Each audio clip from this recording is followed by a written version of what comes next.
Hello दोस्तों, present indefinite tense और simple present tense यानी अनिश्चित या सामान्य वर्तमान काल। सामान्य वर्तमान काल में मुख्य क्रिया के साथ ता ती ते का प्रयोग होता है, जैसे कि रोहन स्कूल जाता है, रोहन गोज टू स्कूल। रश्मि गाना गाती है, रश्मि सिंग्स द सॉन्ग। हम घर पर पढ़ते हैं, वी स्टडी एट होम। इन सभी वाक्यों में जाता है, गाती है, पढ़ते हैं, यहाँ पर ता ती ते का प्रयोग हुआ है। दोस्तों, सिंपल प्रेजेंट टेंस को अच्छी तरह से समझने के लिए इस काल की वाक्य संरचना हमें अच्छी तरह से समझनी होगी। अब हम सीखेंगे वाक्य प्रकार के अनुसार वाक्य संरचना और बहुत सारे एग्जाम्पल्स।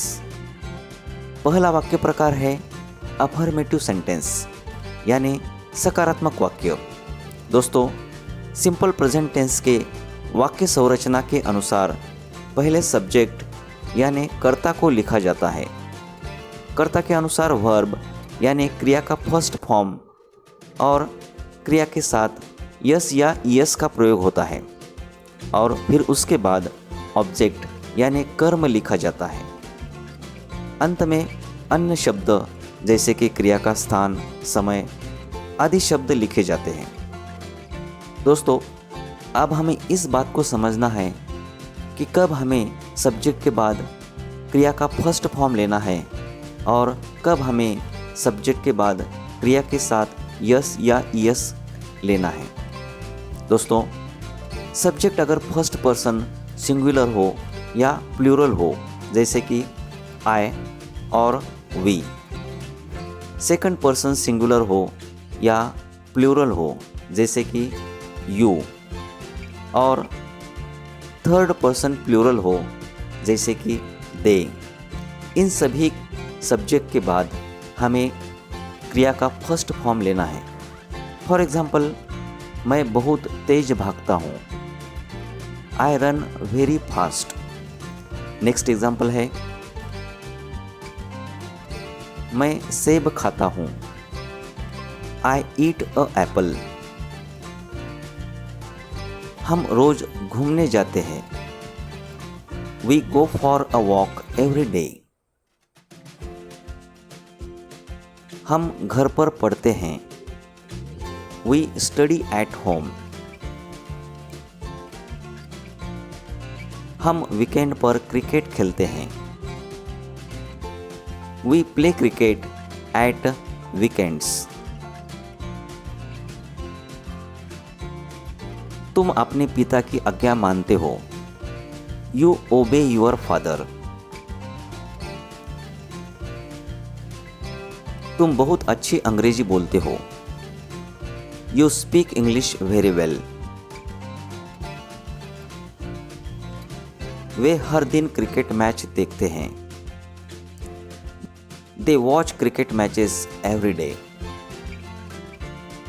वे दूसरी मंजिल पर रहते हैं, they live on the second floor. छात्र स्कूल जाते हैं, स्टूडेंट गो टू स्कूल। दोस्तों, लेकिन सब्जेक्ट अगर थर्ड पर्सन सिंगुलर हो तो आपको विशेष ध्यान देना है। यहाँ पर हमें क्रिया के साथ यस या यस का प्रयोग करना होता है। ये बात आपको याद रखनी है। अधिकांश क्रियाओं में यस का प्रयोग होता है। फॉर एग्जाम्पल, वह आम खाता है, ही ईट्स मैंगो। इस वाक्य में सब्जेक्ट थर्ड पर्सन सिंगुलर है, इसलिए वर्ब के साथ यस लगा है। नेक्स्ट एग्जाम्पल, श्वेता बहुत अच्छा गाती है, श्वेता सिंग्स वेरी वेल। दोस्तों, आप सोच रहे होंगे कि क्रिया के साथ यस कब लगता है। जब क्रिया के अंतिम अक्षर यस यस या यस एच, सी एच, ओ या यक्स हो तो क्रिया के साथ ईयर्स का प्रयोग करें। फॉर एग्जाम्पल, वह स्कूल जाता है, ही गोज टू स्कूल। वह नियमित तौर पर टीवी देखती है, शी वॉचेस टेलीविजन रेगुलरली। दूसरा वाक्य प्रकार है नेगेटिव सेंटेंस यानी नकारात्मक वाक्य। दोस्तों, यहाँ पर कर्ता के बाद डू नॉट या डज नॉट का प्रयोग करना है। हमें याद रखना है कि कब हमें डू नॉट का प्रयोग करना है और कब हमें डज नॉट का प्रयोग करना है। सब्जेक्ट अगर थर्ड पर्सन सिंगुलर हो तो डज नॉट का प्रयोग होता है और अन्य सभी कर्ताओं के बाद डू नॉट का प्रयोग होता है। फॉर एग्जाम्पल, मैं आजकल वहाँ नहीं जाता हूँ, I do not go there nowadays. तुम तेज नहीं भाग सकते हो, you do not run fast.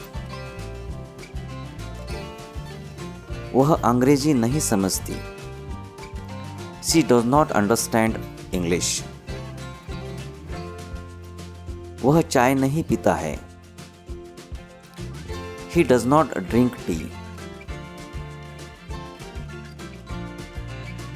अगला वाक्य प्रकार है इंटरोगेटिव सेंटेंस यानी प्रश्नवाचक वाक्य। वर्बल क्वेश्चन या यस नो टाइप क्वेश्चन की वाक्य संरचना डू या does plus subject plus V1 यानी क्रिया का first form plus object. For example, क्या तुम मुझे जानते हो, डू यू नो मी।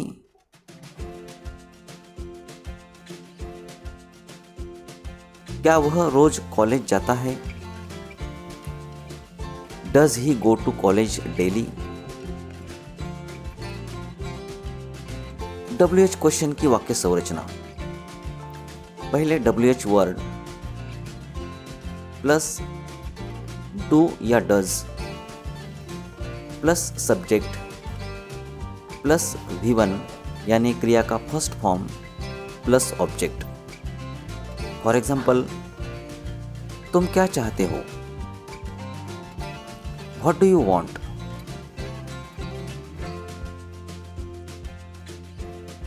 तुम इस बारे में क्या सोचते हो,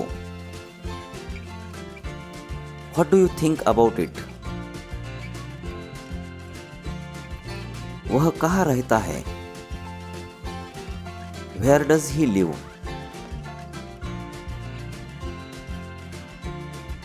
नेगेटिव इंटरोगेटिव सेंटेंस बनाने के लिए हमें इसी वाक्य संरचना में सब्जेक्ट के बाद नॉट लेना होता है। फॉर एग्जाम्पल, क्या मैं रविवार को नहीं तैरता हूँ, do I not swim on Sunday.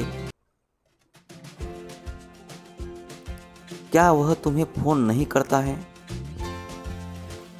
Does he not call you. Football कौन नहीं खेलते हैं, who do not play the football. तुमको कौन नहीं पढ़ाता है, who do not teach you.